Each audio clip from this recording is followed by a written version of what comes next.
بسم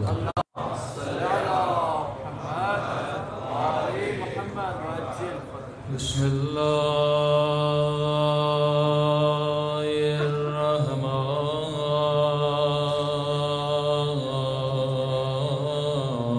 الرحيم الحمد لله رب العالمين الحمد لله كما هو أهله الصلاة والسلام على سيد المرسلين وخاتم النبيين أبي القاسم محمد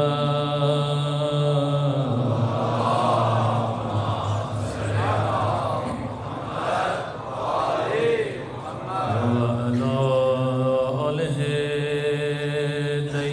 الطيبين الطاهرين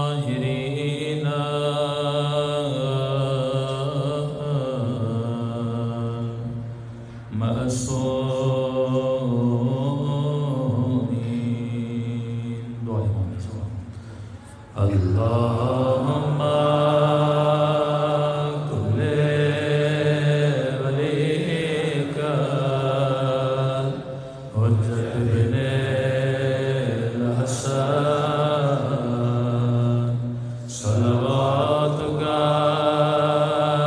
عليه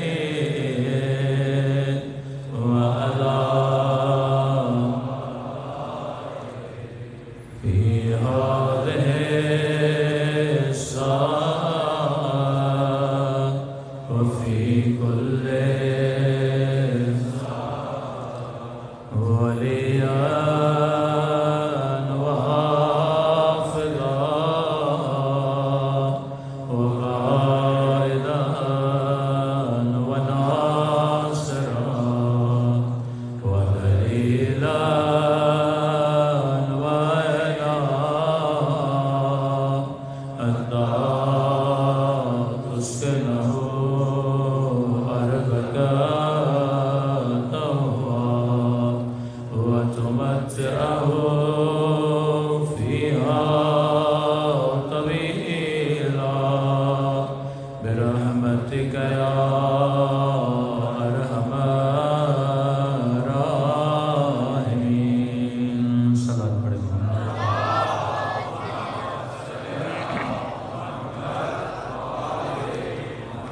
بسم اللہ الرحمن الرحیم رب اشرح لی صدری ویسر لی امری واحلل عقدۃ من لسانی یفقهوا قولی. اما بعد فقد قال رسول اللہ ان الحسین مصباح الہدی وسفینۃ النجات. صلوات پڑھے محمد وعلی محمد.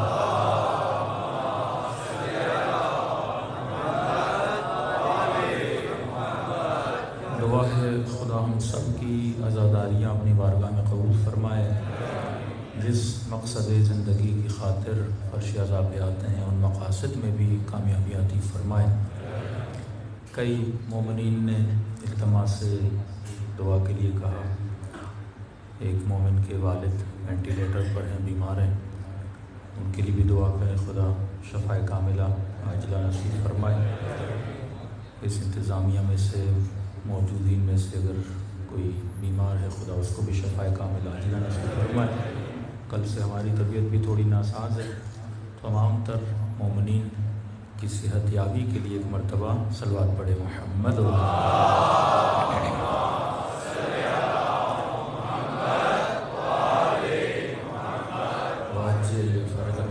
آج میں تھوڑا دھیمے دھیمے پڑھوں گا اور وہ خطابت کا زور تھوڑا کم لگے گا. توجہ کے طلب گزار ہیں. عرض کیا کہ کربلا کوئی قصہ نہیں، کربلا تحریک کا نام ہے. کربلا تہذیب کا نام ہے۔ اگر ہم نے کچھ کربلا سے سیکھنا ہے تو کربلا میرے کام کی چیز ہے، لیکن اگر میں نے قصہ سننا ہے تو قصے بہت ہیں۔ پاکستان میں ڈیلی اتنے ڈرامے بنتے ہیں، اتنی کہانیاں بنتی ہیں، آپ وقتی طور پہ اس ڈرامے میں گم ہو جاتے ہو، پھر بڑا انتظار رہتا ہے کہ اگلی قسط کب آئے گی، باقاعدہ شدت سے انتظار رہتا ہے کہ اگلی قسط کب آئے گی، کیونکہ قصے کہانیاں ہمیں اپنے اندر گھیر لیتے ہیں، کیونکہ اس کا ایک تسلسل ہوتا ہے، اس میں ایک سسپینس ہوتا ہے۔ تو کربلا کوئی اس طرح کا قصہ نہیں ہے۔ یہاں عجیب بات یہ ہے کہ سب کو پتہ ہے کہ کربلا میں کیا ہوا، شہادت کیسے ہوئی، لیکن بندہ پھر بھی اگلے سال انتظار کرتا ہے۔ یہ کشش ایک عجیب کشش ہے۔ آپ نے جو چیز ایک بار دیکھی ہو اب دوبارہ دیکھنا نہیں چاہتے، لیکن ہر محرم پچھلے محرم سے زیادہ اٹریکٹیو ہوتا ہے۔ ایک بار آپ کربلا ہو کے آتے ہو پھر جانا چاہتے ہو۔ ہر زیارت پچھلی زیارت سے زیادہ اٹریکٹیو ہوتی ہے، کیونکہ کربلا کا تعلق میری روح سے ہے، کربلا کا تعلق میرے وجود سے ہے۔ کبھی کبھی ایسے لگتا ہے کہ کربلا کسی اور کی کہانی نہیں ہے، کربلا ہر زمانے کی کہانی ہے۔ یزید ایک ایسا کیریکٹر نہیں جو تاریخ کا حصہ تھا، یزید ہر زمانے میں ہوتے ہیں۔ کہ میں نے کہا کہ شکل بدل جاتی ہے، کیریکٹر وہی رہتا ہے۔ اب تو اپنے زمانے کا حر بن سکتا ہے، تو اپنے زمانے کا زہیر بن سکتا ہے۔ کہ امام رضا کی ایک روایت بھی ہے،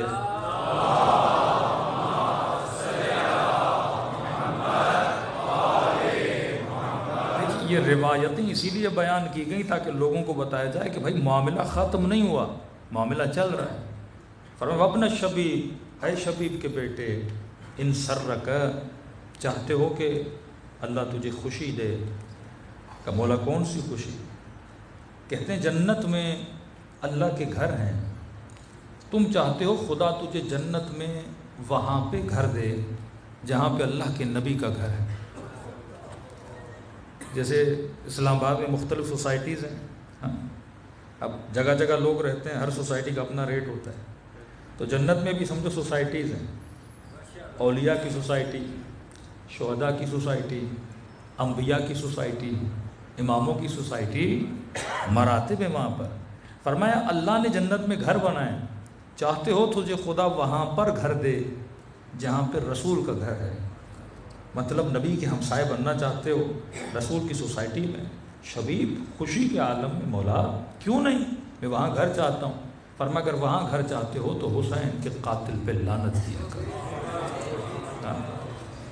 یہ لعنت یہ نہیں کہ بندہ زبان سے کہ خدا یزید پہ لعنت کر، یہ اس لعنت کا ایک حصہ ہے، لیکن خود مفہوم لعنت کیا ہے؟ اصلا جب آپ کہتے ہو اللہم صلی علی محمد، اس کا کیا مطلب ہے؟ جب آپ کہتے ہو اللہم صلی علی فاطمہ، اس کا کیا مطلب ہے؟ کہ خدا صلوات کا کیا مطلب ہے؟ کہتے ہیں صلوات کا مطلب ہے نزول رحمت، لعنت کا مطلب ہے نزول بلا، بدبختی۔ کہ جب جب آپ یزید پہ لعنت بھیجتے ہو، قیامت میں جس عالم برزخ میں جس جہنم میں یہ بدبخت جل رہا ہے، اس کا عذاب کیا ہوتا ہے؟ شدید ہوتا ہے۔ دوسرا لعنت کا مطلب یہ ہے کہ جتنی نفرت تجھے یزید سے ہوگی اتنا تو یزید سے کیا ہوتا جائے گا؟ دور ہوتا جائے گا۔ ایک مومن خدا نخواستہ کوئی مسلم اگر شراب پیتا ہے تو ہم اسے اس شراب سے نفرت دلانے کے لیے کیا بولتے ہیں؟ یزید بھی شرابی تھا۔ تو اس کیریکٹر کو دیکھ کر اس عمل سے اس کو کیا ہونے لگتی ہے؟ نفرت ہونے لگتی ہے۔ تو کربلا دو کیریکٹرز کا مجموعہ ہے، ایک طرف جہالت کھڑی ہے، ایک طرف عقل کھڑا ہے۔ دو لفظ میں نے کل آپ کے خدمت میں بیان کیے تو اس کی تفسیر بیان کریں گے۔ ایک ہے علم، ایک ہے عقل، ایک ہے جہل۔ ہمارے یہاں جاہل کیسے بولا جاتا ہے؟ جس کے پاس علم نہیں۔ اہل بیت کی ڈکشنری میں جاہل کی یہ تعریف نہیں ہے۔ ہم جاہل کیسے بولتے ہیں؟ جس کے پاس علم نہیں ہے۔ بھائی جناب ان پڑھ ہیں تو کیا ہیں؟ جاہل ہیں۔ مولا ایسے کو جاہل نہیں بولتے، کیونکہ کئی ایسے ان پڑھ ہیں، کئی پڑھے لکھوں سے بہتر ہیں۔ ایک پروفیسر صاحب ہے، کوئی ڈاکٹر صاحب ہے، ایک ان پڑھ آدمی ہے، 5 درجے بھی نہیں پڑھا، لیکن اس سے زیادہ نیک ہے، اس سے زیادہ متقی ہے، اس سے زیادہ پرہیزگار ہے۔ علم آنے سے تقویٰ نہیں آتی، علم آنے سے تہذیب نہیں آتی۔ اب اہل بیت کی نگاہ میں علم کی بھی ڈیفینیشن الگ ہے۔ مثلا آپ انجینئرنگ کو علم بولتے ہو، آپ ڈاکٹری کو علم بولتے ہو، آپ سائنس کو، اہل بیت اس کو علم نہیں بولتے۔ اہل بیت ان علوم کو ٹول مانتے ہیں۔ مثلا آپ انجینئر بنے، انجینئر بن کے کیا بناؤ گے؟ بلڈنگ بناؤ گے۔ بلڈنگ بنانے کا علم ایک ٹول ہے۔ کوئی کک بنا، کوکنگ کا علم آ گیا، کھانا بنائے گا۔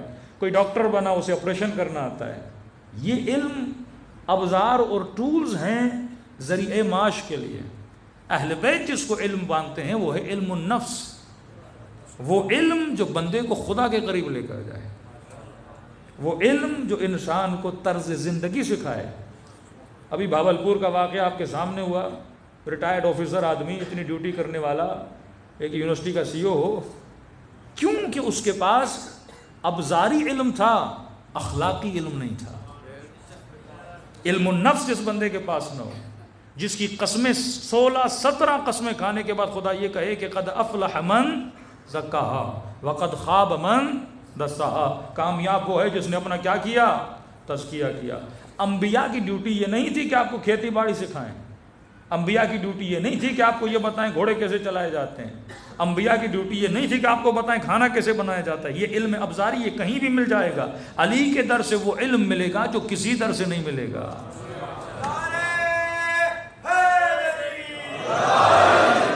وہ علم ہے علم النفس، جو ہر بچے پر لازم ہے آپ بچے کو سکھائیں، خود بھی سیکھیں کہ بندہ ڈاکٹر ہے پر اخلاق نہیں۔ جناب اتنے بڑے آفیسر بن جائیں، 22 گریڈ کا آفیسر ہیں لیکن کردار اچھا نہیں ہے، ہاں یہ کیونکہ وہ اس علم کا حامل نہیں ہے۔ ہم کہتے ہیں، کئی بار یہ جملہ ہم اپنی عام گفتگو میں بھی استعمال کرتے ہیں، پڑھا لکھا جاہل،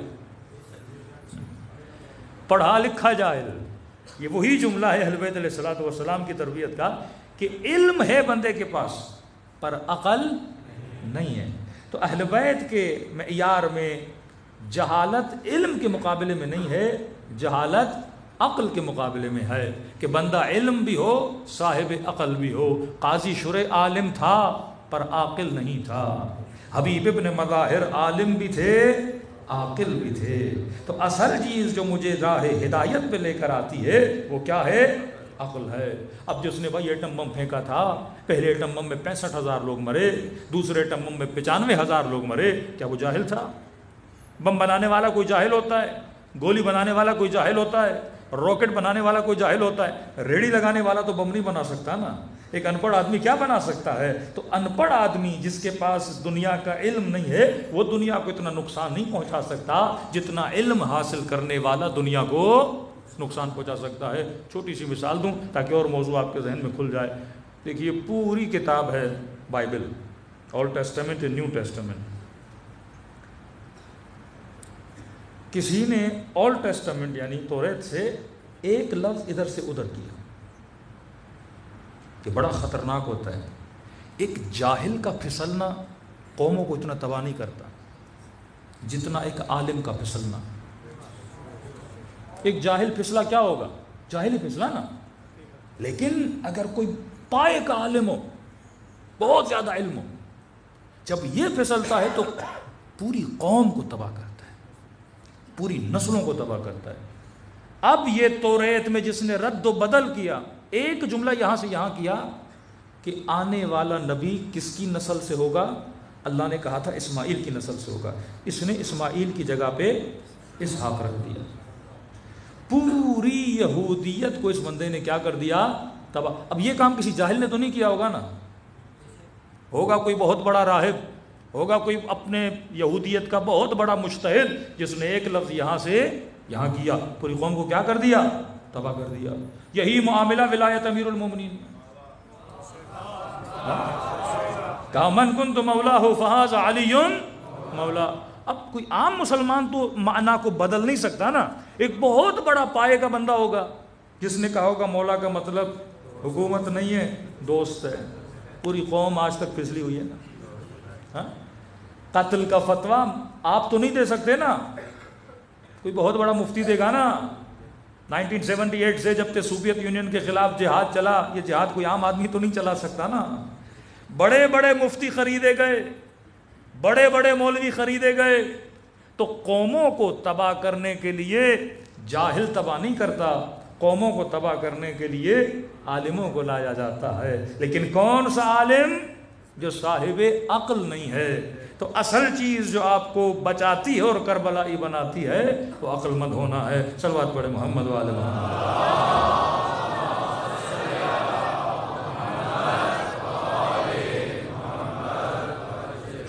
اب عقل کیا ہے اس کی تھوڑی سی تعریف کر دیں، پھر میں کربلا کی اصولوں میں سے ایک اصول کا دوبارہ ذکر کروں. صلوات پڑھے محمد و آل محمد.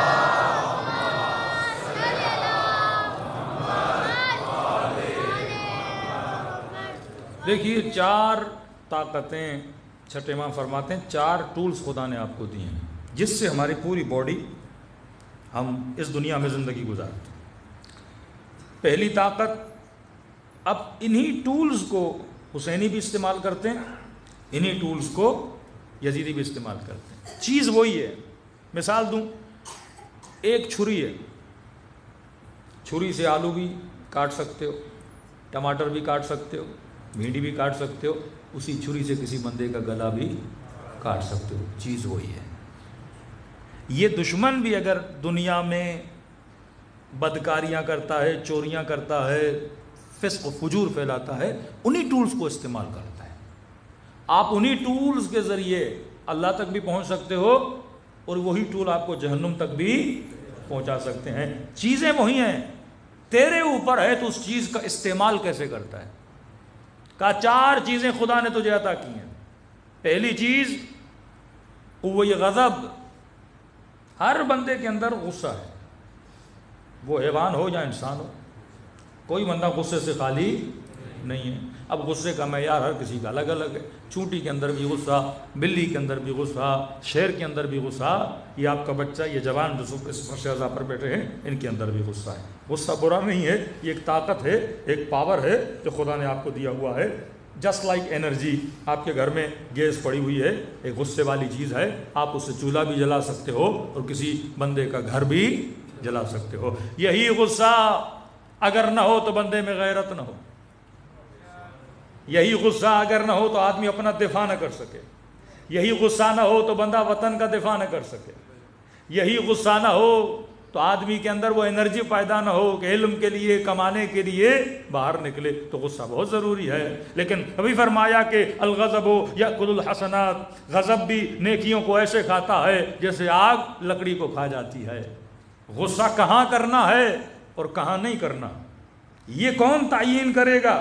یہ علم اہل بیت اور عقل تعین کرے گی کہ میں نے غصے کو کیسے ہینڈل کرنا ہے. ایک مرتبہ مفتی نے بول دیا کہ شیعہ ایسے ہیں، شیعہ ویسے ہیں، یہ مسلمانوں کا فرقہ ایسا ہے. اب جوان کے اندر غصہ پیدا ہوتا گیا. اس نے سارا غصہ کس کے خلاف اتار دیا؟ شیعوں کے خلاف اتار دیا. پھر اس نے غصے کو موڑا مولوی فضل الرحمان کی طرف. اب وہی لوگ جو ہمیں مارتے تھے پھر ان کے جلسے میں بم پھوڑنے لگے. چیز کو آپ کیا کر رہے ہو؟ ڈائیورٹ کر رہے ہو نا. لیکن اسی غصے کو اگر بندہ صحیح راہ میں استعمال کرے، یہی غصہ وجود میں اور یزید کے خلاف استعمال کیا جائے. جون بوڑھا ہے لیکن جب میدان میں گیا بڑے غصے میں تھا. کیا میں حسین کا غلام ہوں؟ میرے مقابلے میں. غصے کو کیا کیا جا رہا ہے؟ صحیح راستے پہ. صراط المستقیم کا یہی مطلب ہے کہ تیری زندگی میں تیری جتنی بھی انرجیز ہیں وہ ایک لائن پہ چلنی چاہیے. خدا نہ خواستہ اگر یہ ٹریک سے ہٹ گئیں تو تیری زندگی تباہ و برباد ہو جائے گی. ایک اور مثال دے کے آپ کو سمجھاؤں. بھائی آپ کی گاڑی اسلام آباد سے لاہور کے لیے روانہ ہوئی اور آپ کی اسپیڈ ہے ماشاءاللہ بڑی اچھی گاڑی، آپ 140 کی اسپیڈ سے گاڑی چلا رہے ہو. 140 کی اسپیڈ سے گاڑی. اب آپ نے کاؤنٹ کیا اگر 140 کی اسپیڈ سے چلوں گا، مثال دے رہا ہوں، مثلا میں 3 گھنٹے میں لاہور پہنچ جاؤں گا. اور اچانک آپ غافل ہوئے، گاڑی کسی اور روڈ پہ چلی گئی، مثلا مری والے روڈ پہ چڑھی گئی، اور آپ کی کاؤنٹنگ ہے میں 140 کی اسپیڈ سے کہاں پہنچوں گا؟ لاہور پہنچوں گا. اور غلط روڈ پہ بھی وہی اسپیڈ رہی اور آپ کو پتہ نہیں، تو 140 کی اسپیڈ سے کہاں پہنچو گے؟ غلط جگہ پہ. اب بندہ صحیح ٹریک سے جب صحیح ٹریک پہ ہوتا ہے اور اسپیڈ 140 کی سمجھتا ہے میں جنت پہنچ جاؤں گا، ٹریک لے لیتا ہے جہنم کا. اسپیڈ وہی 140 کی ہے. تو وہ جو اس نے کیلکولیشن کی تھی کہ میں 2 گھنٹے میں لاہور پہنچوں گا، 2 گھنٹے میں جنت پہنچوں گا، وہ ایگزیکٹ 2 گھنٹے میں جہنم پہنچ جاتا ہے. اسپیڈ وہی، ٹریک بندے کا غلط ہو جائے. یہی معصومین فرماتے ہیں صراط مستقیم سے نہ ہٹنا. صراط مستقیم مطلب اس میں اعوجاج نہیں ہے، اس میں ٹیڑھا پن نہیں ہے، یہ سیدھا راستہ ہے. غصہ جائز ہے میدان جہاد میں، غصہ جائز ہے غیرت کے مقام پر، غصہ جائز ہے حق غصب کیا جائے، غصہ جائز ہے کسی مظلوم کا دفاع کیا جائے، غصہ جائز ہے کسی ظالم کے خلاف آواز اٹھائی جائے. لیکن وہیں پر اگر تیرا باپ تیرے اوپر غصہ کرے اور تجھے غصہ آئے، فرمایا یہاں پر عبادت ہے اپنے غصے کو پی لینا. والکاظمین الغیظ عافین عن الناس. رحمت خدا کی ان پر جو اپنے غیظ کو، اپنے غصے کو کیا کرتے ہیں؟ پیتے ہیں. پینا کہاں پر ہے اور پھینکنا کہاں پر ہے؟ یہ آرڈر کون دیتا ہے؟ عقل دیتا ہے. کس کی تعلیم کے نیچے؟ اہل بیت کی تعلیم کے نیچے دیتا ہے. تو پہلا پاور جو خدا نے آپ کو دیا ہے وہ کس کا پاور ہے؟ غصے کا پاور ہے. آیت اللہ العظمیٰ کاشف الغطاء، نجف میں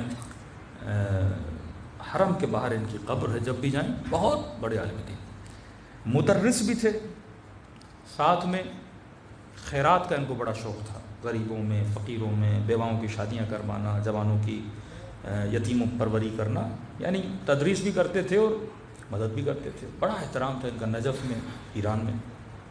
اب ایک مرتبہ تقسیم سہم سادات کے لیے اصفہان گئے. اصفہان کی مسجد میں اعلان کیا کہ بھائی جتنے غریب سیدیں آ جائیں ہم سہم سادات بانٹ رہے ہیں. اب اعلان ہوا، جتنے پتہ چلا ان کو اصفہان میں غریب سادات کی تعداد بہت ہے، سارے سادات آئے. اب یہ بھی کافی پیسے لے گئے، انہوں نے بانٹنا شروع کیے، دیے تقریباً پیسے سارے ختم ہو گئے. نماز کا وقت قریب تھا، کہا چلو مسجد میں نماز پڑھتے ہیں. لوگ بھی پیسے لے کے چلے گئے. اتنے میں ایک سید بڑا دیر سے آیا. جیسے آیا، کاشف الغطاء، میرے جد کے پیسے دو مجھے. انہوں نے کہا بندے خدا دیر سے آئے ہو، پیسے کیا ہو گئے؟ ختم ہو گئے. کہ تم مولوی ہمیشہ یہی بولتے ہو. بہت تپا ہوا تھا وہ مولویوں پہ. کہ سارے پیسے ہمارے کھا گئے، ہمارا حق کھا گئے، میں دیر سے آیا تو کیا ہوا، میرا پیسہ نہیں دیا، میرے پیسے تم کھا گئے. بدتمیزی کرنے لگا. کاشف الغطاء خاموش کا نہیں ہے بابا، ختم ہو گئے پیسے. کہتے ہیں آگے بڑھا، اس نے اتنی توہین کی، آقا کاشف الغطاء کے چہرے پہ اس نے تھوک دیا. داڑھی ان کی بڑی تھی، کہتے ہیں اس کا لعاب دہن آقا کی داڑھی پہ لگ گیا. انہوں نے کیا اپنی عبا سے چہرے کو صاف کیا. ان کے مریدین شاگرد تو تھے، سمجھے گا آیت اللہ کو بندہ یہ کام کرے اس کا کیا حشر ہو. آگے بڑھو، اس کو مارنے کے لیے کاشف الغطاء نے روک دیا کہ رک جا. انہوں نے کیا اپنی عبا مسجد میں بچھائی. کہا جس کی جیب میں اگر کچھ پیسہ ہے، اس سید کی مدد کرنا چاہتا ہے تو میری عزت کی خاطر میری داڑھی کو دیکھ کر چند پیسے اس عبا کے اندر ڈال دے. اب مسجد میں جتنے لوگ تھے بیچاروں کے پاس جو پیسے تھے، انہوں نے آقا کی عزت کی خاطر عبا میں ڈالے. انہوں نے پیسے عبا میں جمع کیے، اس سید کے سامنے گئے. کہا سید غلطی میری ہے، تیری نہیں ہے. سید غلطی میری ہے، تیری نہیں ہے. یہی کام اگر میں پہلے کرتا تجھے غصہ نہ آتا. یہ میں نے تیرے اس ایکشن کے بعد کیا کہ اگر تیری غلطی ہے میں نے تجھے معاف کیا، اگر میری غلطی ہے تو مجھے معاف کر دی. یہ والکاظمین الغیظ. میں نے کہاں پر کون سا ری ایکشن دکھانا ہے؟ طاقت تھی شاگردوں کو بھیج دے. توہین ان کی ہوئی تھی، لیکن توہین ذات کی ہوئی تھی، انہوں نے وہیں پر کیا کر دیا؟ معاف کر دیا. تو میں نے اپنے غصے کو کیسے استعمال کرنا ہے؟ جناب سلمان مدائن گئے، کچھ لوگ آئے، نفرت تو تھی نا کہ علی نے ایک بڈھے کو بھیج دیا ہے اور اتنی محبت کرتے تھے جناب سلمان سے. کہنے لگے سلمان تیری داڑھی جو ہے نا، علیاذ باللہ ایک حیوان کا نام لیا، اس کی پوچھ کی طرح ہے، تاکہ ہم سلمان کا کیا کریں؟ مذاق اڑائیں. سلمان تیری داڑھی، وہ بھی ایک نجس حیوان کی مثال دی. سلمان تیری داڑھی فلاں جانور جو ہے نا، سلمان بالکل اس کی مونچھ کی طرح ہے. جناب سلمان اب گورنر آدمی ہو، اتنا پاور ہو، یہاں کسی گورنر کو بول کے تو دیکھو، کسی S P D S P کسی آفیسر کو ایک جملہ تو بولو، شامت آ جاتی ہے. سچ بھی بولو تو شامت آ جاتی ہے، بات جھوٹ کی نہیں ہے. کہ سلمان تیری داڑھی فلاں حیوان کی پوچھ کی طرح ہے. یہ علی کا ماننے والا ہے. کہ میری ذات کی توہین ہو رہی، کوئی بات نہیں، سلمان نے کہا دیکھ اگر قیامت کے دن میرے اعمال برے تھے اور اعمال کے نتیجے میں خدا نے یہ کہا کہ سلمان کو جہنم میں ڈالا جائے تو یقیناً اس کی پونچھ میری داڑھی سے بہتر ہے، کیونکہ ایسے بندے کا وجود کا فائدہ کیا جو جہنمی بن جائے. لیکن کہ اگر قیامت کے دن خدا نے یہ کہا کہ سلمان کو جنت میں بھیجا جائے تو میری داڑھی اس حیوان سے افضل ہے.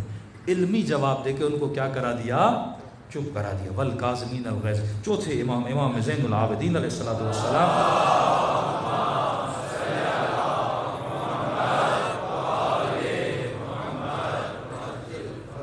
مولا کا غلام اوپر سے گرم پانی لے کر آ رہا تھا پتیلے میں، وہ پتیلا اس کے ہاتھ سے چھوٹ گیا اور امام کے سر مبارک پر آ کر لگا. کہتے ہیں مولا کے سر سے خون بھی جائے. اس طرح دو واقعات ہیں، ایک میں پتیلا گرا، وہ شاید 5ویں امام کا، ان کا چھوٹا بچہ امام کا فوت ہو گیا غلام. دوسرا یہ چوتھے امام کا واقعہ، ان کے سر پہ گرا، ان کا سر کیا ہو گیا؟ زخمی ہو گیا. اور دونوں اماموں نے رویہ سیم رکھا. اب جیسے غلام بندہ تھا نا، مولا کے ساتھ آپ یہ کام کریں تو اس زمانے میں غلاموں کو تو بڑا مارتے تھے. جیسے اس نے دیکھا امام کے سر پہ برتن گرا اور سر سے خون جاری ہوا، اس نے فوراً، کیونکہ بڑا تو اہل بیت کے گھر میں ہوا تھا نا، ان کی تربیت میں ہوا تھا، اب اس نے کہا کہیں مولا مجھ سے غصہ نہ کرے، اس نے فوراً کہا والکاظمین الغیظ. غلام نے کہا کہ خدا غصے پینے والوں کو معاف کرتا ہے. امام نے کہا میں نے غصہ پی لیا. کافین عن الناس. امام نے کہا تیری غلطی کو بھی کیا کر دیا؟ معاف کر. پھر واللہ یحب المحسنین. خدا احسان کرنے والوں کو بڑا پسند کرتا ہے. امام نے کہا میں نے تجھے آزاد بھی کر دیا. یہ رویہ اہل بیت علیہ الصلوۃ والسلام کا تھا. یہ ٹریننگز دے رہے تھے کہ اے مومن تو نے اپنے غصے کو ہینڈل کیسے کرنا ہے. اب غصے کو کنٹرول کون کرتا ہے؟ عقل کرتی ہے. عقل کیا ہے؟ اقال عربی میں بولتے ہیں جب اونٹ کے پاؤں کو باندھا جاتا ہے، کہتے ہیں ہم نے اسے کیا کر دیا؟ اقال کر دیا. اردو میں بولیں تو گرہ لگانا. کسی چیز کو آپ نے یہاں پہ گرہ لگا کے کیا کر دیا؟ باندھ دیا. پائپ سے پانی جا رہا ہے، آپ نے گرہ لگا دی، پانی وہیں کیا ہو جائے گا؟ رک جائے گا. اس کو بولتے ہیں اقال. عقل اس لیے بولا جاتا ہے کیونکہ عقل بریک کا نام ہے. آپ کو غصہ آتا ہے، عقل کیا لگا دیتی ہے؟ بریک لگا دیتی ہے. یہ شناس دلاتی ہے کہ جس پر تو غصہ کر رہا ہے، غصہ کرنے سے پہلے دیکھو کہ اس پر غصہ جائز ہے یا حرام ہے. حرم ہے امام رضا میں. کئی ایسے بیمار آتے تھے، کبھی کبھی امام رضا سے بدتمیزی بھی کرتے تھے. یہ معجزہ ہم مشہد میں ہی ہوا تھا. بندہ بڑا غصے میں آیا کہ مولا رضا میں اتنے دنوں سے آ رہا ہوں، مجھے شفا نہیں دے رہے ہو. اس کے ہاتھ میں پتھر تھا، اس نے زری کی طرف پتھر پھینکا. اب بیماری کی وجہ سے کچھ ہو گیا ہوگا اس کو، اور اس نے کیا دیکھا؟ پتھر جیسے مولا کے زری پہ لگا وہ پانی بن کے نیچے گر پڑا. یہ معجزہ سب نے وہاں پہ دیکھا. اور پھر امام رضا سے بندہ معافیاں مانگ رہا تھا. کئی لوگ ایسے اہل بیت کے ساتھ بے احترامی کرتے تھے، لیکن اہل بیت کا جو رویہ تھا والکاظمین الغیظ والا رویہ تھا. تو عقل کا کام ہے کہ یہ شناس دلائے کہ بندے خدا بیوی کو یہ بتائے، یہ سیکھے کہ تو جس پہ غصہ کر رہی ہے اس پہ غصہ حلال ہے یا حرام ہے. بڑے چھوٹے کی تمیز دلائی جائے. شوہر بچوں پہ غصہ کر رہا ہے کہ معصوم فرماتے اپنے چھوٹے بچوں پہ کبھی ہاتھ نہ اٹھایا کرو. بالخص بچیوں کے لیے فرماتے تھے کہ تو نے کہاں غصے کو استعمال کرنا ہے، کہاں غصے کو استعمال نہیں کرنا. یہ کس کا کام ہے؟ عقل کا کام ہے. اب عقل کے پاس علم نہیں ہے. عقل وہ پاور ہے جو آپ کو روکنا سکھاتا ہے. علم آپ کہاں سے حاصل کرو گے؟ اہل بیت علیہ الصلوۃ والسلام سے. سمجھو عقل ایک پاور ہے، اس پاور میں آپ علم اہل بیت ڈالتے جاؤ گے، اب زندگی کرنے کا طریقہ آپ کو آ جائے گا، پھر آپ بڑی آسانی سے اپنے اعضاء کو کنٹرول کر پاؤ گے. دوسرا پاور یا علی، ایک پاور ہے عقل. چھوٹا بچہ ہوتا ہے نا، بچے میں کیا نہیں ہوتی؟ عقل کا مطلب کنٹرول نہیں ہوتا بچے میں. ہاں، کھاتا جاتا ہے بیٹا بہت کھا لیا، کنٹرول ہی نہیں ہے. آپ کسی مہمان کے گھر میں جاتے ہو، ہاں کبھی بھوک بھی ہوتی ہے لیکن سارے لوگ کھانا کھا لیتے ہیں تو بندہ ہاتھ پیچھے کر لیتا ہے، بھائی گھر میں کھا لوں گا، یہاں پہ مہمان بیٹھے ہیں. ایک تمیز کے دائرے میں بندہ رہتا ہے. لیکن بچہ کبھی سوچتا ہے؟ کھائے جاتا ہے، کہتے سب نے نہیں کھایا تو کیا ہوا، میں تو کھاؤں گا. کیونکہ بچے میں کیا نہیں ہوتی؟ کنٹرول نہیں ہوتا. عقل کا مطلب کیا ہے؟ کنٹرول نہیں ہوتا. آگ کو نہیں پہچانتا، وہ نقصان دہ ہے، اس سے موت آئے گی. کئی جوان عقل سے جب زائل ہوتے ہیں، بعض اوقات ہم کیا فرماتے ہیں، بھائی 15 سال میں بچہ بالغ ہو گیا تو عاقل ہو گیا. ابھی 15 سال میں بلوغ جسمی تو آ جاتا ہے، بلوغ عقلی. آج بھی کوئی لوگ 40 سال کے پر عقل نہیں آئی ہے. ہاں 50 سال کے ہو گئے ابھی بھی سمجھتے ہیں ہم کیا ہیں؟ بچے ہیں. تو آپ نے اولاد کو یہ سکھانا ہے کہ میرے لال تیرا جتنا کنٹرول ہوگا. اب پروردگار عالم سزا اور جزا کا معیار کیا رکھتا ہے کہ مثلاً عارف کاظمی کو زیادہ جزا دی جائے, اس نے مثلاً 10 کتابیں اس مومن سے زیادہ پڑھی ہیں. نہیں, فلاں آیت اللہ بن گیا ہے تو اس کی مثلا اس کی 2 رکعت نماز کی جزا بہت ہوگی. نہیں, اللہ نہ مفتی دیکھتا ہے نہ مولوی دیکھتا ہے, نہ یہ دیکھتا ہے کہ اس نے کتابیں کتنی پڑھی ہیں. معصوم فرماتے ہیں اللہ کے جزا اور سزا کا معیار عقل ہے, جس کی عقل جتنی زیادہ اس کے عمل کا ثواب بھی اتنا زیادہ. 1000 رکعت بندہ پڑھ لے اس کو وہ شاید ثواب نہ ملے, ایک بندہ 2 رکعت نماز پڑھتا ہے اس کا ثواب اتنا زیادہ ہے, کیونکہ اس کا کنٹرول اتنا زیادہ ہے. اب کنٹرول زبان پر, کنٹرول آنکھوں پر, کنٹرول کانوں پر, یہ سارے پاور جو خدا نے دیے ہیں. غصہ پہلی فیکلٹی جو انسان کو ملی. دوسری فیکلٹی کا نام ہے شہوت. حیوان کے اندر بھی ہے, انسان کے اندر بھی ہے. شہوت بھی بری چیز نہیں ہے, کیونکہ اگر انسان میں وجود شہوت نہ ہوتا تو ازداد نسل کیسے ہوتا؟ اگر شہوت انسان کے اندر نہ ہوتی تو مرد اور عورت کی آپس میں اٹریکشن, حلال رشتے کبھی نہ بن پاتے. اس کا ہونا بھی کیا تھا؟ ضروری تھا. اب معصومین نے ہر چیز کو 3 درجہ بندی میں, یعنی 3 اس کے لیولز بنائے کہ غصہ اگر یہاں ہو تو صحیح ہے, غصہ اگر یہاں ہو تو صحیح نہیں ہے, غصہ اگر بالکل زیادہ ہو. 3 کیٹیگری. سب سے زیادہ غصہ آ جائے تو بھی برا, غصہ بالکل نہ آئے تو بھی عقل کی کمی ہے, غصہ اگر بیچ میں ہو تو اچھا ہے. شہوت بہت زیادہ ہو تب بھی بری, شہوت بالکل کم ہو تب بھی نقص ہے. شہوت اگر میانہ رو ہو تو کیا ہے؟ عین عقل ہے. کئی ایسے کرسچن, کئی ایسے بدھسٹ جو بالکل شادی نہیں کرتے, یہ بھی خلاف عقل ہے, یہ بھی خلاف دین ہے. رسول خدا کے پاس, یا رسول اللہ آپ کے 8-9 صحابی ہیں جو ڈیلی مسجد میں آتے تھے, انہوں نے اعلان کیا ہے کہ آج کے بعد ہم شادی نہیں کریں گے, ہم بازار میں نہیں آئیں گے, بازاریں ہمیں اللہ سے دور کرتی ہیں, شادیاں ہمیں بچوں میں مگن کر دیتی ہیں, اللہ سے دور کر دیتی ہیں, ہم کاروبار نہیں کریں گے, یہ پیسہ ہمیں اللہ سے دور کر دیتا ہے. انہوں نے اپنے گھروں کے دروازے بند کر دیے ہیں اور رسول خدا مصلی بچھا کے 24 گھنٹہ اللہ. نبی نے مذمت میں, ان کی مذمت میں خطبہ دیا. جس خطبے میں سے ایک جملہ جو ہم شادیوں میں پڑھتے ہیں, نکاح من سنتی, وہ ایک چھوٹا سا جملہ ہے, اس میں صرف نکاح من سنتی نہیں, نبی نے فرمایا کاروبار بھی من سنتی, بیویوں کے ساتھ بیٹھنا بھی من سنتی ہے, باہر جانا بھی من سنتی ہے, سیر و تفریح کرنا بھی من سنتی ہے. ایک جملہ ہم نکاح میں پڑھتے ہیں کہ نکاح من سنتی. تو نبی نے ساری سنتیں بتائیں کہ اے مومن اپنے وقت کو تقسیم کیا کر, جزءا للہ, جزءا لأہلہ, جزءا لنفسہ. ایک حصہ اپنے اہل و عیال کے لیے رکھا کر, ایک حصہ اللہ کے لیے رکھا کر, ایک حصہ اپنی ذات کی سیر و تفریح کے لیے رکھا کر, تاکہ تمہارے وجود میں کیا پیدا ہو جائے؟ میانہ روی ہو جائے. آج کل معاشرے میں ڈپریشن, انزائٹی, پریشانی کا اسباب کیا ہے؟ ایک بندہ 24 گھنٹہ مصلی پر ہے پھر بھی ڈپریشن کا شکار ہے. کیوں؟ کیونکہ وہ جزءا للہ کو تو اہمیت دے رہا ہے لیکن جزءا للنفس کو اہمیت نہیں دے رہا. فرمایا نہیں, دین اس کا نام نہیں ہے. ربنا آتنا فی الدنیا حسنہ وفی الآخرۃ حسنہ. اے خدا دنیا میں بھی حسنات عطا کر, آخرت میں بھی حسنات عطا کر. اب دوسری فیکلٹی شہوت کی فیکلٹی ہے.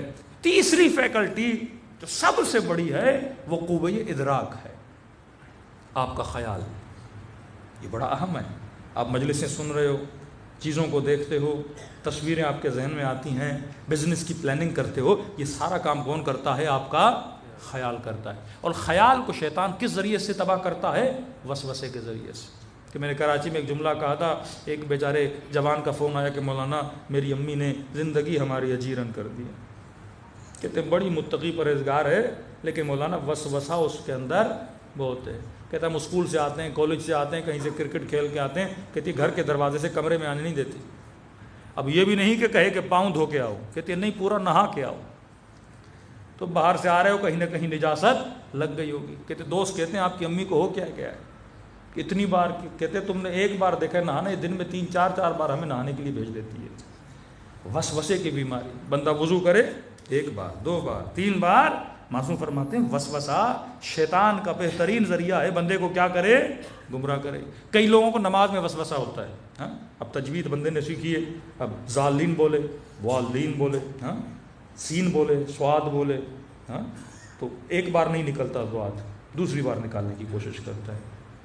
ایک بار تو ہم ایران میں کسی کے پیچھے نماز میں، امام جماعت تھا، کم از کم اس نے 6-7 بار واہ واہ واہ واہ اتنا اس نے بولا، ہم نے کہی نماز پوری ہماری چلی گئی اس کے ذوات کے چکر میں۔ یہ بھی وسوسہ ہے کہ بندہ سوچے کہ واقعاً زبان سے وہ چیز نکل رہی ہے کہ نہیں نکل رہی۔ امام کا صحابی تھا، اس کی ناک سے خون آیا، خون زمین پہ گرا، قالین پہ گرا، اب وہ نماز میں کھڑا ہو گیا، اب سوچنے لگا قالین پہ گرا ہوگا، قالین سے نیچے گیا ہوگا، نیچے کے بعد میرے پاؤں کو لگا ہوگا، اس کی پوری نماز کیا ہو گئی؟ تباہ ہو گئی۔ امام کے پاس کے امام نے کہا تجھے کس نے کہا تھا تو اتنا سوچے؟ ظاہر پہ حکم کر بندے خدا، زیادہ ڈیپ میں جانے کی ضرورت نہیں ہے۔ اب بندے کے سامنے کھانا ہے، اب سوچنے لگی ہاں بھائی پاکستان میں تو یہ سوچیں تو آتی ہیں نا، یہ کھانا کس نے بنایا ہوگا، اب کھانے کا پتہ نہیں ہاتھ کہاں کہاں لگایا ہوگا، تیل کیسا ہوگا، برتن کیسا ہوگا، پھر وہ کھانا کبھی کھائی نہیں، یہاں اس ہوٹل میں جاؤ ہی نہیں، یہاں جاتے ہو تو سکون کے بیٹھ کے کھا کے بسم اللہ پڑھ کے وہاں سے بندہ نکل۔ تو وسوسہ آپ کو کیا کرتا ہے؟ اتنا فکر کو ایکٹیو کر دیتا ہے، وہی بندے کے ڈپریشن کا۔ دوسرا ذریعہ شیطان انسان کے ادراک کو تباہ کرنے کا وہم ہے۔ شیطان کا سب سے بڑا ذریعہ جس سے آپ کے برین کو، جس سے آپ کی عقل کو ڈیمیج کرتا ہے، وہ کیا ہے؟ وہم ہے۔ وَلَنَبْلُوَنَّكُمْ بِشَيْءٍ مِّنَ الْخَوْفِ وَالْجُوعِ وَنَقْصٍ الْأَمْوَالِ۔ جتنے بھی دشمنان اہل بیت ہیں وہ کس کے ذریعے سے نسلوں کو ڈراتے ہیں؟ وہم کے ذریعے سے۔ حسین بچوں کو مار دیں گے، گھر کو آگ لگا دیں گے، تیرے اکبر کو مار دیں گے۔ کس کو ایکٹیو کر رہے ہیں؟ وہم کو ایکٹیو کر رہے ہیں۔ اب بندے کے اندر خوف آئے گا، وہ راہ خدا کو کیا کرے گا؟ چھوڑ دے گا۔ یہ ریاکاری، یہ شہرت پسندی، یہ سارا وہم کا تو گیم ہے۔ یہ علماء کے اندر، خطیبوں کے اندر، ذاکروں کے اندر بھی وہم کی بیماری بہت زیادہ ہے۔ کسی قوم کے عالم دین نے کہا، ہم نے کہا آپ کیوں نہیں آتے پاکستان مجلس پر؟ نہیں مولانا، وہاں تو کامیاب وہ ہوتا ہے جس کا بڑا پروٹوکول ہو، 10 گاڑیاں ہوں۔ یہ کیا ہے بندے کا؟ وہم ہے۔ قبولیت کی نشانی پروٹوکولز نہیں ہے، قبولیت کی نشانی پروردگار عالم ہے۔ ایک بندے نے خواب دیکھا، کہتا ایران میں ایک عالم تھا، ایک ذاکر تھا۔ عالم مجلس سے نہیں پڑھتا تھا، وہ مدرس تھے حوزہ علمیہ میں۔ ایک بندہ ذاکر تھا بڑا مشہور، کہتے خواب کے عالم میں امام حسین کی زیارت ہوئی۔ دیکھ تو امام حسین کے سامنے غازی عباس بیٹھے ہیں، غازی عباس کے ہاتھ میں ایک بک ہے، اور امام حسین فرماتے ہیں اور اس بک میں دیکھ رہا ہوں کہ امام کے ذاکروں کے نام لکھے ہوں۔ کہتے وہ جو مشہور ذاکر تھا، امام حسین نے کہا اس کا نام میری ڈائری سے مٹا دے، کاٹ دے، آج کے بعد یہ میرا ذاکر نہیں ہے۔ کہ وہ جو مدرس تھا حوزہ علمیہ میں، جس نے کبھی مجلس پڑھی ہی نہیں تھی، امام نے کہا اس کا نام لکھ، یہ میرا ذاکر ہے۔ کہتے خواب سے اٹھا، پہلے اس ذاکر کے پاس گیا، میں نے کہا میں نے خواب دیکھا ہے کہ امام نے تیرا نام اپنی ڈائری سے مٹا دیا ہے۔ کہتے تو سچ کہہ رہا ہے، تنگی تھی، روزی کی، روزگار کی تنگی تھی، گزارا نہیں ہو رہا تھا، میں نے ذاکری کو خدا حافظ کہا، اب بزنس کر رہا ہوں۔ اس نے کہا واقعی امام حسین نے تیرا نام کیا کر دیا؟ مٹا دیا۔ اس عالم کے پاس گئے، اے عالم دین آپ تو مدرس ہیں، میں نے کبھی آپ کو مجلس پڑھتے ہوئے بھی نہیں دیکھا، لیکن امام حسین نے آپ کا نام اس ڈائری میں لکھا ہے۔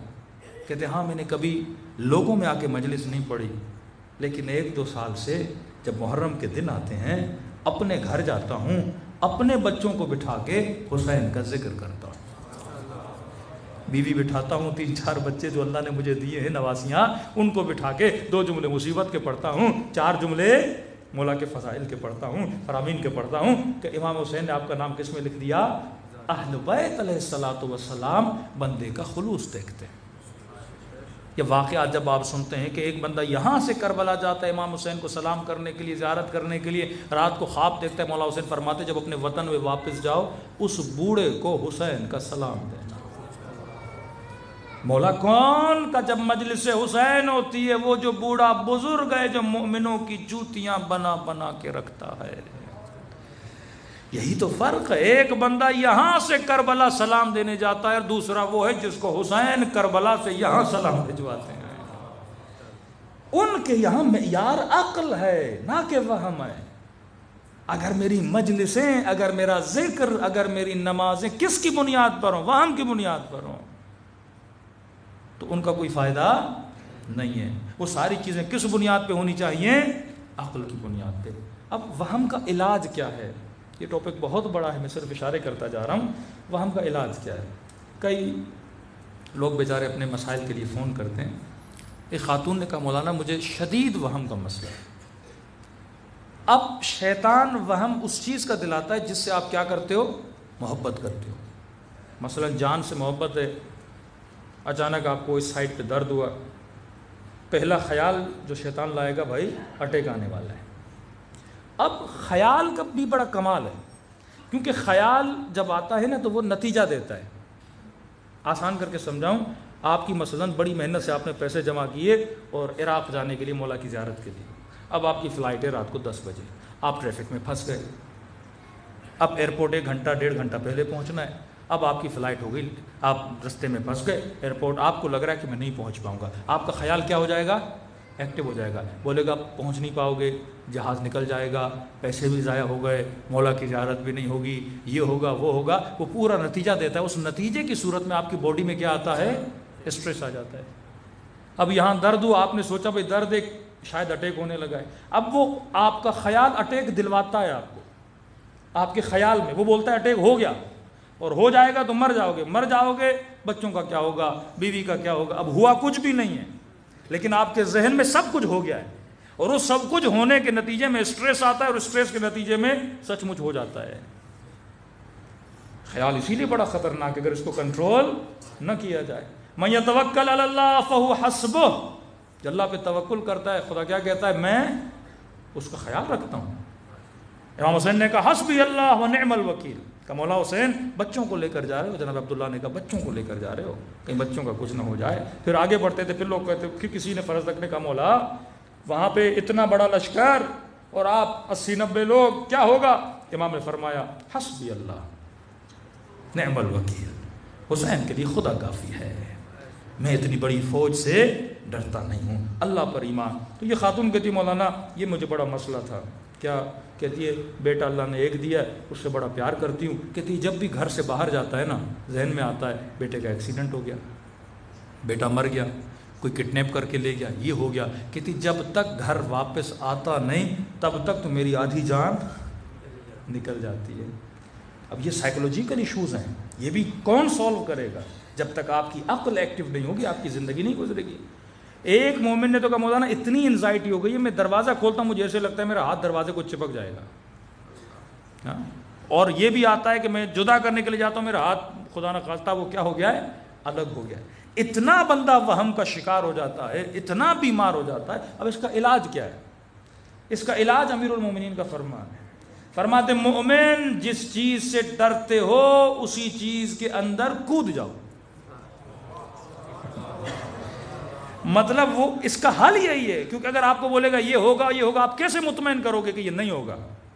جب تک بیٹا آئے نہیں آپ مطمئن نہیں ہوگے۔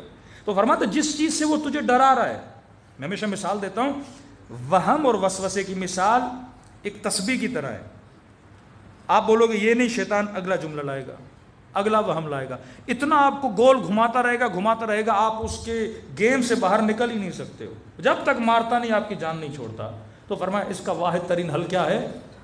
جس چیز سے ڈرتے ہو اسی چیز میں کود جاؤ۔ اب یہ لگتا ہے دروازے سے ہاتھ چھوڑوں گا تو میرا ہاتھ کٹ جائے گا، بولو کٹتا ہے تو کٹ جائے۔ اب یہ بولے کہ مثلا بیٹھو گے اٹیک آ جائے، بولو آتا ہے تو آ جائے۔ خوف کیا کر دو؟ ختم کر، جو نتیجہ تجھے دکھا رہا اس نتیجے کو ایکسیپٹ کر لو، کہتے ہیں ہوتا ہے تو ہو جائے، حسبی اللہ نعم الوکیل و نعم المولا، اللہ میرا مالک ہے، جو ہوگا کیا ہوگا دیکھا جائے گا۔ میں نے کہا خاتون ہے تو جملہ بڑا مشکل، لیکن اس پہ عمل کرو گی اللہ تجھے نجات دے گا۔ مولانا کیا؟ میں نے کہا تجھے کس چیز سے ڈر آ رہا ہے کہ بیٹا مر جائے گا؟ بولو مرتا ہے تو مر جائے۔ میں نے کس کے حوالے کیا؟ اللہ کے حوالے کیا، اللہ کی امانت تھی۔ کئی دنوں کے بعد فون آ کے تھی مولانا میرا سب سے بڑا مسئلہ آپ نے حل کر دیا۔ اب جب میں نے بول دیا مرتا ہے تو مر جائے، اگلا جملہ اس کے پاس ہے ہی نہیں، وہ اب مجھے شیطان کس چیز سے ڈرائے؟ یہی وہم راتوں کو آتا ہے۔ 4 دوست آپس میں ڈسکشن کریں، ڈسکشن جنات کی کریں، ادراک کیا ہو گیا؟ خیال کیا ہو گیا؟ ایکٹیو ہو گیا۔ اب دوستوں نے کہا بھائی ہم جا رہے ہیں، اللہ حافظ، اور وہ چلے گئے، اور یہ پاکستان ہے اور یہاں لوڈ شیڈنگ ہے، اور آپ گھر میں اکیلے تھے، لائٹ چلی گئی، اور وہ بدبخت 2 گھنٹہ جنوں کی باتیں کرتے رہے۔ اب بندہ اکیلا، اچانک سے چھت سے آواز آئی ٹھک، فوراً وسوسہ کس کا آیا؟ جن کا. اسے پتہ ہے آپ کس سے ڈرتے ہو، وہ اسی سے ڈراتا ہے. ہاں معصوم فرماتے ہیں پہلے ان محبتوں سے، فیک محبتوں سے خود کو آزاد کر تاکہ تجھے وہ نہ ڈرائے. دشمن کس چیز سے ڈراتا ہے؟ بیٹے کو مار دوں گا. اگر بندہ ناموس پسند ہے، غیرت مند ہے، تو اس کو ناموس کا اٹیک دے گا. ویڈیو لیک کر دوں گا، آڈیو لیک کر دوں گا، عزت پیاری ہے یہ کر دوں گا. وہ ہر چیز سے ڈرائے گا. یہ ڈر ہمیں کیا بناتے ہیں؟ غلام بناتے ہیں اس کا. ہاں کمزوریاں آپ کو غلام بنا دیتی ہیں نا. یہی شیطانی وہم اور وسوسے کے ذریعے وہ پوری قوموں کو غلام بناتے ہیں، لوگوں کو غلام بناتے ہیں. اب معصوم کیا فرماتے ہیں؟ جس چیز سے ڈرو اس میں کود جاؤ. اب یہی آپ کو تھوڑی سی آواز ہے، آپ نے کیا سوچا؟ جن آ گیا. اب اس کو اور ایکٹیو. پہلے آپ کے جو سینسرز تھے وہ اتنے سینسیٹیو نہیں تھے، اور لیکن جیسے وہم آتا ہے آپ اتنے سینسیٹیو ہو جاتے ہو، اگر زمین پہ چونٹی بھی چلے نا وہ بھی آواز آپ کو سنائی دیتی ہے. ہاں اور جب لائٹ آئے گی آپ کو پتا چلے گا کچھ تھا ہی نہیں، یہ میرا کیا تھا؟ وہم تھا. تو وہم شیطان کے گمراہ کرنے کا سب سے بڑا ذریعہ ہے. ابن شمر وہم زدہ تھا. امام حسین نے کہا رے کی حکومت تو دور، رے کی گندم کا دانہ بھی تجھے نہیں ملے گا. وہم زدہ تھا. بعض لوگ خوبصورت چمڑی کے عاشق بن جاتے ہیں. اللہ سمجھانا چاہتے ہیں بندے خدا اس حسن میں بقا نہیں ہے. کتنی دیر بندہ حسین رہے گا؟ کتنی دیر؟ بڑی بڑی ایکٹریسز، بڑے بڑے ایکٹر آپ دیکھیں جو ان کا گولڈن ٹائم ہوتا ہے 10 ایئرز. اپنے زمانے کی بڑی ایکٹر آج کوئی دیکھتا بھی نہیں ہے، کیونکہ لوگ تیرے عاشق نہیں تھے، تیرے ظاہر کے عاشق تھے. اور ظاہر کو بقا نہیں ہے، ظاہر کو فنا ہے. باطن کو بقا ہے. عاشق نور بنو، عاشق کمال بنو، عاشق فنا نہ بنو. شیطان تجھے فنا کا عاشق بناتا ہے. دوسری بات وہ اتنا تیز ہے، 7,000 سال جس بندے نے عبادت کی اس کا مقابلے کرنے کے لیے جگر چاہیے ہوتا ہے. ہم میں اتنی توانائی نہیں شیطان کا مقابلہ کرے. یہ اہل بیت کی رہنمائی ہے کہ بندہ اس کا مقابلہ کر سکتا ہے. یہ تعلیمات اہل بیت ہیں. اعوذ باللہ من الشیطان اللعین الرجیم کا ورد کرنا ہے جو بندے کو شیاطین کے وسوسوں سے کیا کرتا ہے؟ بچاتا ہے. ورنہ وہ انسان کو لوٹ کے چلا جائے، وہ ذہنی مریض بنا دیتا ہے انسان کو اگر تعلیمات اہل بیت. صلوات پڑھے محمد و آل محمد.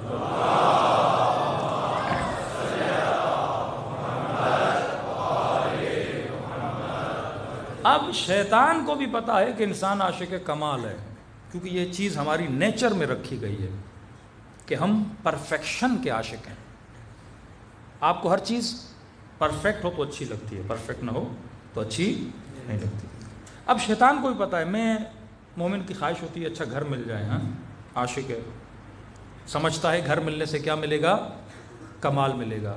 میری ایک کمزوری کیا ہو جائے گی؟ دور ہو جائے گی. میں تھوڑا کمپلیٹ ہو جاؤں گا. کیونکہ گھر نہیں ہے خود کو کیا سمجھ رہا ہے؟ نقص مان رہا ہے. گاڑی نہیں ہے کیا سمجھ رہا ہے؟ میں ناقص ہوں، ایک چیز میرے پاس نہیں ہے. تو کہتے ہیں چیزوں کو حاصل کرو، کیا ہو جاؤ گے؟ کمپلیٹ ہو جاؤ گے.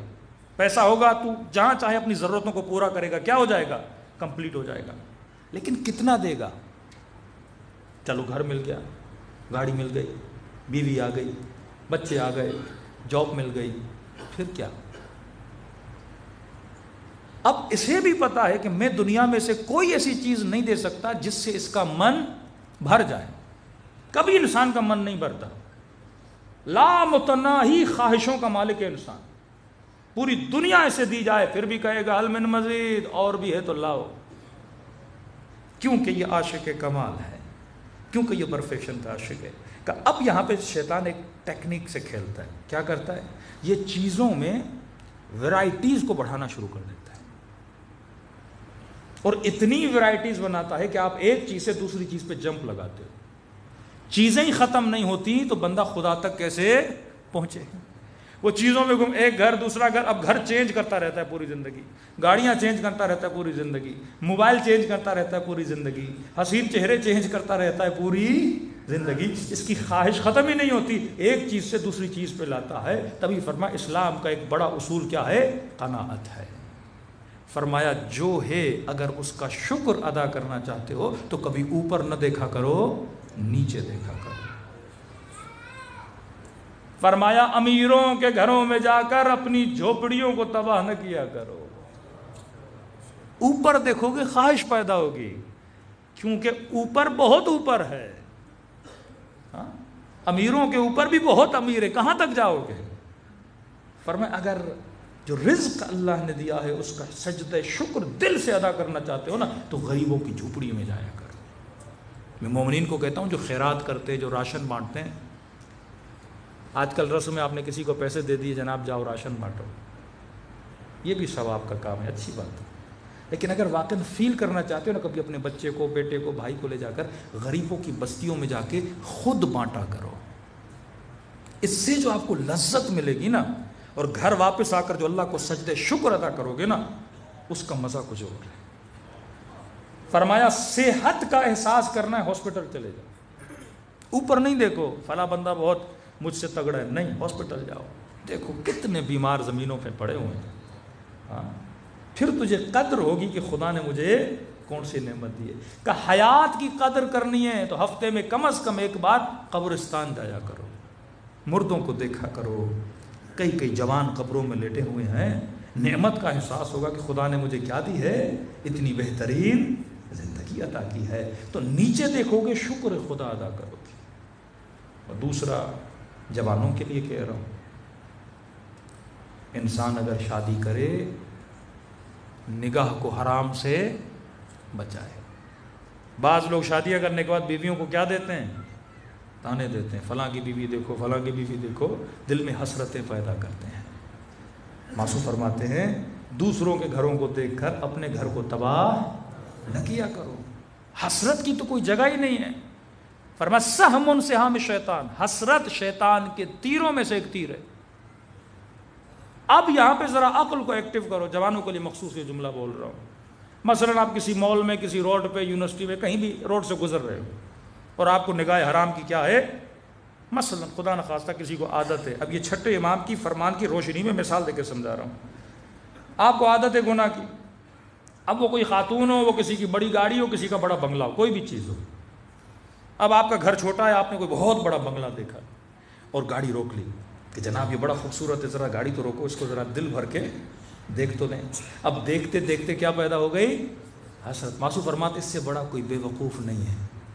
اس چیز کو کیوں دیکھتے ہو جسے تو حاصل کر ہی نہیں سکتا، فائدہ ہی نہیں ہے نا اس چیز کو دیکھنے کا جسے تو حاصل ہی نہیں کر سکتا۔ فرمایا ان چیزوں کو دیکھو جسے حاصل کرنے کی تیرے اندر توانائی۔ اب میری جیب میں 1 لاکھ پڑا ہوا ہے یا مثلاً 20 لاکھ ہیں، اب 20 لاکھ لے کے میں کسی ایسے شو روم پہ چڑھ جاؤں جہاں 7 کروڑ کی گاڑیاں ہیں تو دنیا کیا بولے گی، بندہ بے وقوف ہے نا۔ اب 7 کروڑ کی، 6 کروڑ کی، 4 کروڑ کی گاڑیاں دیکھ دیکھ کے اور پھر اس شو روم پہ جاؤں جہاں پہ کلٹس کھڑی ہو اور ویگنار کھڑی ہو، اچھی لگے گی؟ خریدو گے بھی نا تو برا من کر کے اور چہرہ اترا ہوا گھر آؤ گے، یہ کیسی گاڑی ہے؟ ہاں، حسرت پیدا کر کے جا رہے ہو نا چیزوں کو خریدنے۔ ضرورتوں کی چادر اتنی بڑھاؤ، خواہشوں کی چادر اتنی بڑھاؤ جتنی تیری نیڈ ہے، پاؤں اتنے پھیلاؤ جتنی تیری نیڈ ہے۔ یہی قناعت کا فلسفہ ہے بندے خدا۔ فرماتے ہیں جتنا دیکھو گے دل میں حسرت پیدا ہوگی، اور حسرت پیدا ہونے کا فائدہ ہی نہیں ہے کیونکہ اس چیز کو تو پورا نہیں کر سکتا۔ وہ چیز دیکھ جس کو حاصل کر سکتا ہے۔ مثلا اب یہاں پہ معصومین نے پھر کھلا دروازہ رکھا ہے، جوان ہے کسی خاتون کے رشتے کے لیے جاتا ہے، پکا ارادہ ہے میں اس سے کیا کروں، شادی کروں، چیز قابل حصول بھی ہے۔ فرماتے یہاں شریعت اجازت دیتی ہے آپ اس کو دیکھ بھی سکتے ہو، یہاں تک معصوم نے فرمایا آپ اسے بولو بھائی تھوڑا چل کے دیکھو تاکہ دیکھوں کہیں ٹانگ وانگ میں فریکچر تو نہیں ہے، ہاں بندہ صحیح طریقے سے چل پھر تو سکتا ہے۔ اس پہ معصومی نے بہت کھلی اجازت دی ہے، جہاں حصول ہے، شادی کرنا چاہتا ہے، وہاں پہ دیکھنا حرام نہیں ہے، کیونکہ نیت کیا ہے، شادی کی، حاصل بھی کر سکتا ہے، اوقات بھی بندے کی ہے، تو وہاں کوئی حرج نہیں ہے۔ لیکن بندہ روڈ پہ گزر رہا ہے، لاکھوں عورتیں وہاں پہ گزر رہی ہیں، ہر کسی کو دیکھے آہ حسرت بھرے جا رہا ہے، یہ گھر پہنچے گا تو اس کا ستیہ ناس ہی ہو جائے گا۔ خسرت دنیا والآخرہ۔ یہ عادت بڑی بری چیز ہوتی ہے، بہت بری چیز ہوتی ہے۔ ایک جناب، یہ میں نے شاید کئی مجلسوں میں بتایا ہے، ایک بوڑھے سے آدمی تھے اور بڑھاپے میں پتہ نہیں کئی بیماریاں، پھر جوانی آ جاتی ہے بعض لوگوں کو، کہتے ہیں معصوم کا فرمان ہے بڑھاپے میں بندہ حریص بہت بن جاتا ہے، کنجوس بن جاتا ہے، حریص بن جاتا ہے، اپنی چیزوں کو سنبھالنے کا حرص اس میں آتا ہے. یہ بیماری بڑھاپے میں آتی ہے. اب کہتے ہیں ایک جناب بڈھے سے تھے، آگے بیٹھے تھے، ہاتھ میں تسبیح، ذکر خدا. اس دن میں نے کہا نا جہاز میں ذکر بھی کر رہا تھا، ایک شیعہ مومن کو لعنت بھی بھیج رہا تھا. ایسی تسبیحوں کا کوئی فائدہ، ذکر بھی عمل نہیں ہو. کہتے جناب بیٹھے تھے گاڑی میں، اب ظاہر بس میں خواتین بھی آتی تھی. کا ایک بدحجاب عورت گاڑی میں سوار، اس نے جیسے دیکھا کہا استغفر اللہ ربی. پھر دوسری کوئی خاتون سواری، پھر دیکھ کے کہا استغفر اللہ ربی. کا دیکھ بھی رہا تھا، استغفر اللہ بھی کہہ رہا تھا. پھر تیسری آئی، اس نے کہا استغفر اللہ ربی تو بولے. کہ اب اس کو ضرورت پڑی کچھ کھانے پینے کی، اس نے تھوڑا اپنا بیگ کھولا، کچھ چیزیں نکالی، کھا رہا تھا. اتنے میں ایک چوتھی خاتون آئی، اس نے دیکھا نہیں تو جوان نے کہا قبلہ صاحب چوتھی استغفر اللہ بھی آ گئی ہے. اس ذکر کا فائدہ کیا بندہ خدا؟ گناہ بھی کر رہا ہے اور کہہ رہا استغفر اللہ ربی تو بولے. روڈ پہ دیکھ بھی رہا ہے اور کہہ رہا استغفر اللہ ربی تو بولے. یہ ذکر نہیں ہے، یہ تو اپنے اوپر لعنت بھیج رہا ہے. یہ وہن مذہب ہے. تو ایک ذکر خدا کا کیا اڑا رہا ہے؟ مذاق اڑا رہا ہے. تو انسان کو پتہ ہونا چاہیے کہ واقعاً میں کن چیزوں کے پیچھے لگوں. وجود آپ کا تباہ ہو جائے گا. یہ ٹی وی آج کل کیوں جوان نسل تباہی کی طرف جا رہی ہے؟ اب میڈیا کے ٹاپک میں کل آؤں گا، تھوڑا سا اشارہ کر رہا ہوں. ایک تحقیق آئی یو کے میں اور یورپ کے چند کنٹریز میں کہ وہاں کی مخصوصاً خواتین میں ڈپریشن کا ریشو بہت ہائی پہ چلا گیا، ہائیسٹ لیول پہ. انہوں نے ریسرچ کی کہ آج کل کی بچیاں ڈپریشن میں کیوں جا رہی ہیں. ایک مزیدار رپورٹ باہر آئی کہ جن بچیوں میں ڈپریشن کا ریشو زیادہ ہے وہ زیادہ تر انسٹاگرام یوز کرتی ہیں. انسٹاگرام کی وجہ سے ڈپریشن کیوں آیا؟ کیونکہ انسٹاگرام میں جب آپ فوٹو نکالتے ہو تو کتنے فلٹر لگتے ہیں؟ 3 4 فلٹر لگاتے ہیں. مطلب بندہ اتنا خوبصورت ہے نہیں. اب یہ بھی ایک بے وقوفی ہے. مولانا یہ موبائل بڑا اچھا ہے. میں نے کہا کیوں؟ کا فلٹر بڑا اچھا ہے مولانا اس کو. جب تیری شکل ویسی ہے ہی نہیں تو اس فوٹو کو دیکھ کے خوش کیوں ہو رہا ہے؟ یعنی یہ بھی ایک بے وقوفی اور بے عقلانہ حرکت ہے. کہ یہ جتنے بھی انسٹاگرام پہ فوٹو چڑھاتی ہیں ایک نہیں 4 فلٹر لگا کے. اب صبح کو جب خود کو آئینے میں دیکھتی ہے تو اسے اپنی شکل ہی اچھی نہیں لگتی، کیونکہ وہ فلٹر والی شکل، اپنا اوریجنل چہرہ آج لوگوں کو اچھا نہیں لگ رہا، کیونکہ اتنا وہ فلٹر زدہ چہرہ دیکھ چکی ہیں. پھر آپریشن پہ آپریشن، پھر بیوٹی کے آپریشن، پھر مختلف چیزیں. انسان اپنے آپ سے ہی راضی نہیں ہوتا. دنیا میں اس کا سکون کیا ہو جاتا ہے؟ تباہ ہو جاتا ہے. امام حسین کیا فرماتے ہیں؟ جون ہمارے مکتب میں معیار رنگ نہیں ہے جون. کئی سفید رنگ والے پیچھے کھڑے ہوں گے لیکن خدا قیامت میں تیرے چہرے کو نورانی بنا دے گا. ہاں یہ معیار ہے. بلال حبشی عرب غلاموں کو ساتھ نہیں بٹھاتے تھے، رنگ کے کالے ہیں. رسول نے بلال کو مؤذن امت بنا دیا کہ جس کو تو بٹھانا برداشت نہیں کر سکتا تھا، اب جب تک وہ بلائے گا نہیں تو مسجد میں نہیں آ سکتا. بلال بلاتا تھا. یہ وہ مکتب ہے جہاں پہ ان چیزوں کی کوئی ویلیو نہیں ہے. ان چیزوں کو ویلیو دو جو اصل میں ویلیوبل ہے. اور وہ کب ہوگا؟ جب تمہاری عقل کا کنٹرول مضبوط ہوگا. اپنے وہم پر، اپنی شہوت پر، اپنے غصے پر کنٹرول کرو گے تو دنیا بھی آباد. کل انشاءاللہ اس کے 3 لیولز کو ہم بیان کریں گے تاکہ آپ کو پتہ چل جائے کہ میں نے اپنی زندگی کو کیسے گزارنا ہے. صلوات پڑھے محمد.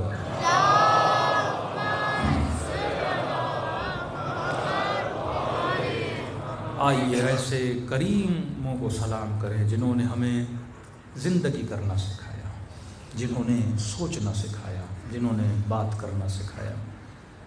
اور ایسے اماموں کے جسموں کو اگر کوئی پامال کرے، کتنا جاہل ہوگا وہ جو اپنے محسن کو قتل کرے. ہاں جس نبی نے کلمہ پڑھنا سکھایا اسی نبی کی نواسیوں کو تماچے لگائے. خوف پیدا کرو اپنے وجود. انسان کا وجود کانپ اٹھے کہ یہ جہالت کتنی خطرناک ہے. انسان کو کہاں سے کہاں تک لے جاتی، قاتل زہرا بناتی، دروازے کو آگ لگا دی گئی، نبی کی بیٹی کی پسلیاں توڑ دی گئی. کئی لوگ کہتے ہیں مولانا یہ شیعوں کا جھوٹ ہے، کرب نہیں ہوا تھا مدینے میں. میں نے کہا جی وہ جو مسلمان اسی سیدہ کی بیٹی زینب کی چادر لوٹ سکتا ہے، آگ کیوں نہیں لگا سکتا؟ مدینے میں دروازے کو آگ لگی، کربلا میں خیموں کو آگ لگی، مدینے میں زہرا کی پسلیاں توڑی گئیں، کربلا میں حسین کی پسلیاں توڑی گئیں، مدینے میں زہرا کو زد و کوب کیا گیا، کربلا میں سکینہ کو زد و کوب کیا گیا۔ یہ واقعہ وجود کو جھنجھوڑنے کے لیے، یعنی اگر کوئی مسلمان کربلا سنے اور پھر بھی بیدار نہ ہو تو وہ جہنم سے بہت قریب ہے، کیونکہ واقعات حجت تمام کرتے ہیں۔ یاد رکھو، جب خدا یوسف سنا رہا ہے تو تیرے اوپر حجت تمام کر رہا ہے، جب بنی اسرائیل سنا رہا ہے تو حجت کہہ رہا ہے، حجت تمام ہو رہی ہے کہ دیکھ کربلا میں حجت تمام کر رہا ہوں۔ کون تھے جنہوں نے حسین کو قتل کیا؟ کیوں کیا؟ سوچ، غور کر، فکر کر، اور پھر بھی اگر تجھے ہدایت نہ ملے، حجت تمام ہونے کے بعد پھر جنت میں جانا ناممکن ہے۔ سلام کرے اپنے آقا کو۔ السلام علی الحسین وعلی علی ابن الحسین وعلی اولاد وعلی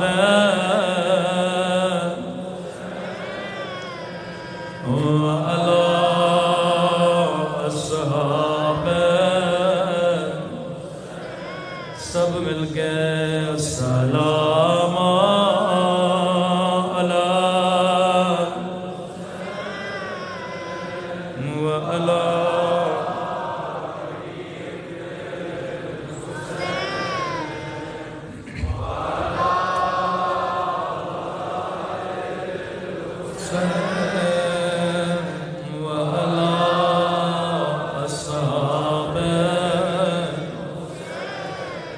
سب مل کے السلام علی حسین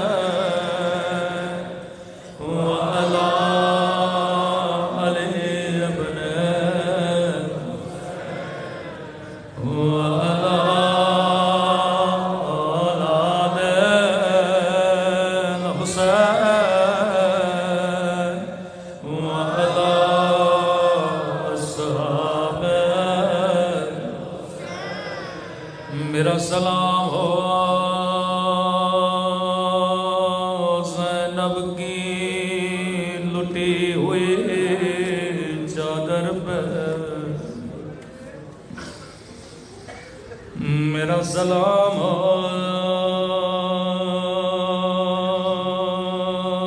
مدینے میں ٹوٹی ہوئی پسلیوں پہ،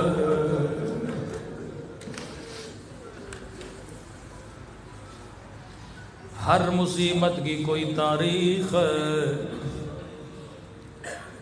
پسلیاں ٹوٹنے کی بھی بڑی تاریخ ہے۔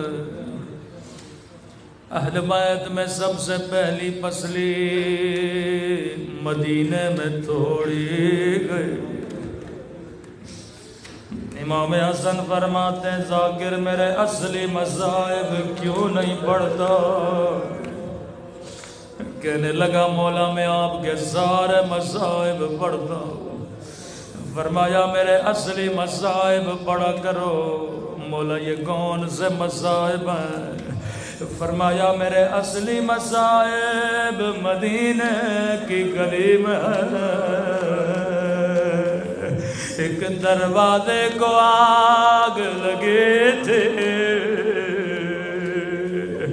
اماں زہرا دروازے کے پیچھے تھے، میں فریادیں کر رہا تھا کوئی آئے میری اماں کو بچا لے،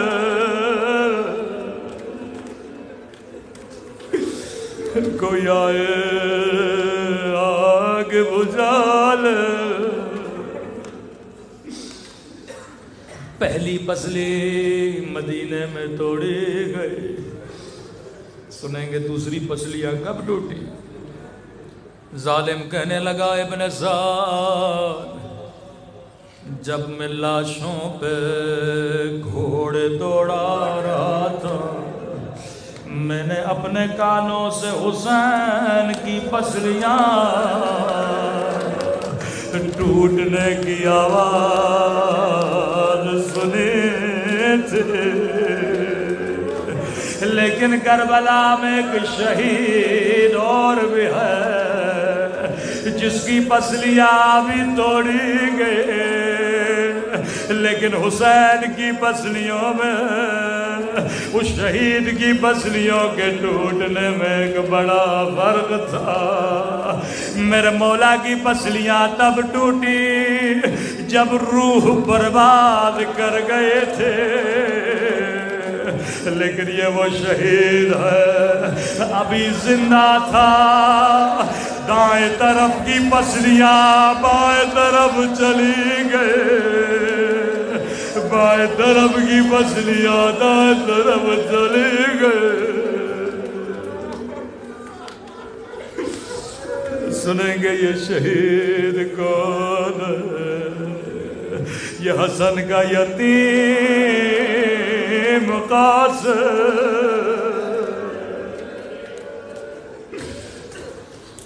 14 برس عمر۔ حضرت عباس فرماتے ہیں جب گھوڑے پہ سوار کرانا چاہا، کوئی ذرا ایسی نہیں تھی جو قاسم کے بدن پہ آئے، بدن نہیں، بدن کمزور۔ غازی فرماتے میں نے پورے خیموں کو چھان مارا لیکن مجھے کوئی ذرا نہ ملے۔ ذرا اس لیے پہنی جاتی ہے تاکہ تیر روک جائے، نیزوں کا وار رک جائے۔ حسن کا یتیم بغیر ذرا کے میدان جنگ میں گیا، دائیں طرف کے نیزے بائیں طرف نکل گئے، بائیں طرف کے نیزے دائیں طرف نکل گئے۔ کربلا کا جو بھی شہید جب گھوڑے سے گرا اس نے حسین کو آواز دی، لیکن راوی کہتا ہے قاسم اتنا چھوٹا تھا جب گھوڑے سے گرا حسین کو آواز نہیں دے، فریاد کر کے کہا اماں اماں اماں میں گھوڑے سے گر گیا۔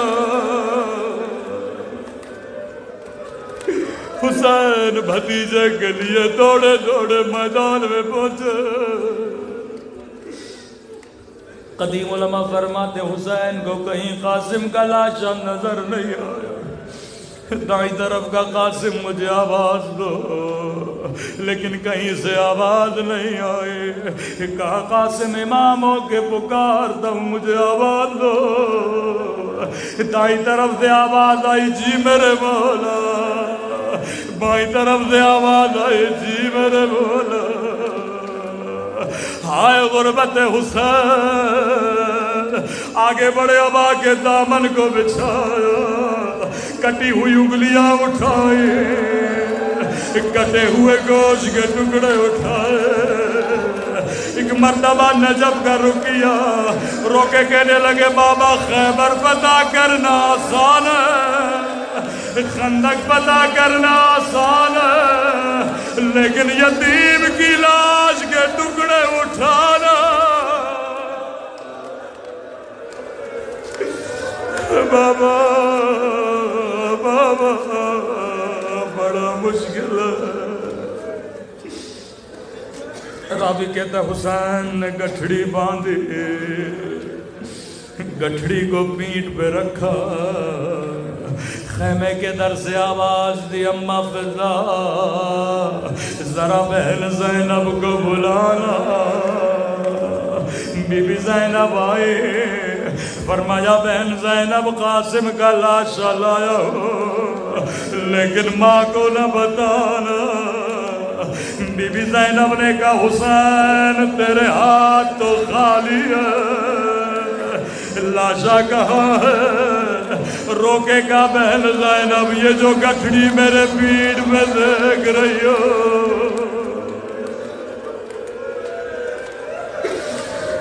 اس میں قاسم کے لاش کے ٹکڑے ہیں۔ فضا کہتی ہیں قیامت کا منظر تھا، ایک مرتبہ گٹھڑی کھلی، بی بی قاسم کی ماں، بی بی کا جناب قاسم کی ماں کی نگاہ پڑے، رو کے کہنے لگی ہائے میرا یتیم بچہ، ہائے میرا غریب قاسم، اے خدا پروا کی قربانی کو قبول فرما لو، اے خدا تجھے مولا حسن کی غربت کا واسطہ، جس نے بچپن میں ماں کی ٹوٹی پسلیاں دیکھی اور کربلا میں بیٹے کی ٹوٹی پسلیاں دیکھی، اے خدا ہمارے مولا اور آقا امام زمانہ کا ظہور فرما، ہم سب کو مولا کے آبان و انصار میں شریک فرما، جو بیمار ہیں جنہوں نے التماس دعا کا انہیں شفا کامل عاجلہ نصیب فرما، اے خدا ان گنہگار آنکھوں کو امام زمان کی زیارت نصیب فرما، ربنا تقبل منا انک انت السمیع العلیم۔ ماتم حسین، یا حسین یا حسین یا حسین یا حسین یا حسین یا حسین یا حسین یا حسین یا حسین یا حسین یا حسین۔